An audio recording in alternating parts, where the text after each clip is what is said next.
ভাই, এই কাজ তুমি পরে করবে, চলো তো কুয়ো থেকে আগে পানিটা নিয়ে আসি। আমার জীবনটা দেখছি পানি আনতে গিয়ে শেষ হয়ে যাবে। ঠিক আছে, আমি যাচ্ছি। চল তো মনা, এগুলো বরং গিয়ে ফেলে দিয়ে আসি।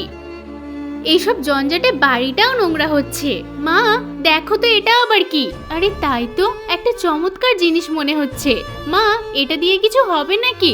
আরে না, কিছুই হবে না, বাড়িতে নিয়ে গিয়ে খেলা হবে। এই তো পানি ভরা হয়ে গেছে। এই নে বোন, এক ঘড়া পানি নিয়ে চলে এসেছি। আরে তোর হাতে আবার ওটা কি? মামা, এটা রাস্তায় কুড়িয়ে পেয়েছি।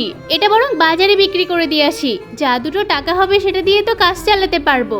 আরে এটা আবার কি হচ্ছে? এরকম ধোয়া কেন? তোমার কি লাগবে আকা, আমাকে বলো। আরে এটা আবার কি জিনিস? কি ভয়ঙ্কর দেখতে। কোনো ভয়ঙ্কর না, তোমরা কি চাও বলো?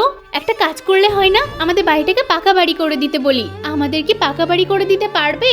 হ্যাঁ অবশ্যই পারবো, দেখো তো। আরে বাহ, এখন তো আমাদের কোনো কিছুর অভাব থাকবে না। সত্যি, এটা তো আমাদের ভাগ্যটাই বদলে দেবে মনে হচ্ছে।